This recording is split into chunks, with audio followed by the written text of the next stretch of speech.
అందరికీ నమస్కారం అండి. ఈరోజు నేను చేయబోతున్న వీడియో ఏంటంటే, శ్రీ మహావిష్ణువు అవతారాల యొక్క ప్రాముఖ్యత. అవునండి.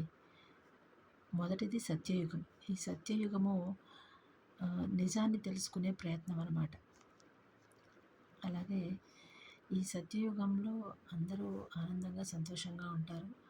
అలాగే శ్రీ మహావిష్ణువు వారు మత్స్యావతారంలో వచ్చి సత్యవ్రతుడు అనే ఒక రాజు యొక్క కలలో వస్తారు. అలాగే ఆయన ఆయన చేతికి మత్స్యావతారంలో చిన్న చేపగా కనిపించి, ఆయన దాన్ని సంరక్షించాలనుకునే సమయంలో రకరకాల చోటుల నుంచి మారటం పెద్దగా అయ్యి ఆయనకి అర్థమయ్యేలా చేయడము, ఇదంతా ఏదో మాయలా ఉంది, ఇది విష్ణు మాయ అనుకొని ఆయన తెలుసుకొని అడిగినప్పుడు ఆయనకి ఒక వార్నింగ్ లాగా ఇవ్వడము, వేదాలని సప్తఋషుల్ని కాపాడే ప్రయత్నంలో ఒక నావ తయారు చేసి అందులో వాళ్ళని కాపాడమని చెప్పే ప్రయత్నంలో ఇవన్నీ జరుగుతాయన్నమాట. ప్రళయం నుంచి వేదాలని సప్తఋషుల్ని కాపాడడానికి అవతార సమాప్తి అక్కడితో జరుగుతుంది. ఆ యుగం యొక్క సమాప్తి, క్షమించాలి. రెండవ యుగం త్రేతాయుగం, రాముడి యుగం అన్నమాట. అది ఏంటంటే రాముడు ఉన్న ఆ యుగంలో ఆచార వ్యవహారాలని బాగా పాటించడం అనేది అక్కడ ఆ యుగంలో చూపిస్తారు. అదేవిధంగా నీటితో ఈ 4 యుగాల్లో నీటి గురించి బాగా చెప్పడం జరుగుతుంది. అదేంటంటే రాముల వారు పుట్టింది పుత్రకామేష్టి యాగం వల్ల, సీతాదేవి పుట్టింది భూదేవిని కరువొచ్చి ఒక భూమిని నాగలితో దున్నే సమయంలో అక్కడ సీతమ్మ వారు ప్రత్యక్షమవుతారు.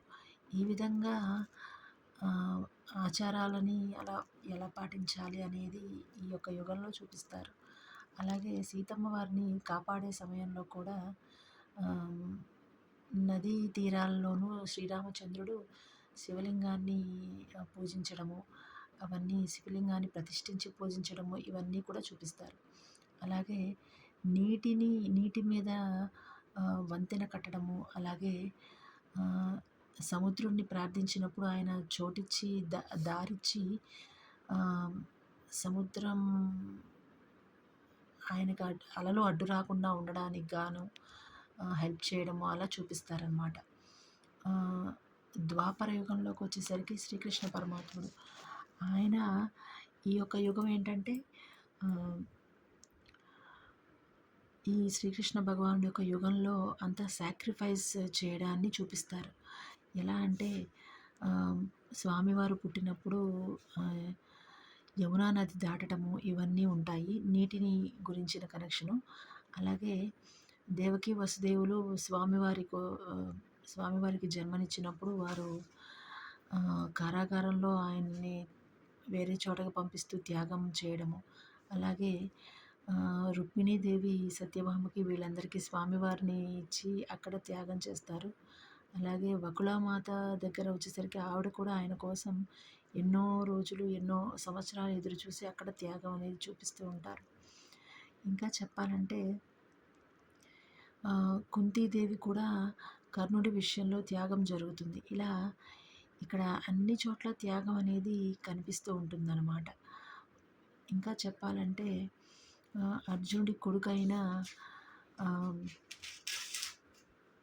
అర్జునుడి కొడుకు వీళ్ళ విషయంలో కూడా త్యాగం ఎంతో కనిపిస్తూ ఉంటుందన్నమాట. ఎందుకంటే యుద్ధం సమయంలో చిన్న వయసులోనే ప్రాణత్యాగం కూడా చేయాల్సి వస్తుంది కదా. అలాగా అన్ని చోట్ల త్యాగాన్ని చూపిస్తారు. ఇక కలియుగానికి వచ్చేసరికి కలియుగంలో అంతా సంఘర్షణ ఉంటూ ఉంటుందన్నమాట. ఎలా చెప్పాలంటే ఒకళ్ళకొకళ్ళు సంబంధం ఉండదు, ఒకళ్ళకన్నా ముందు వెళ్ళిపోవాలని. సంఘర్షణ అని చెప్పాలంటే స్ట్రెస్ అనమాట, ఒక రకంగా చెప్పాలంటే స్ట్రెస్ అనమాట.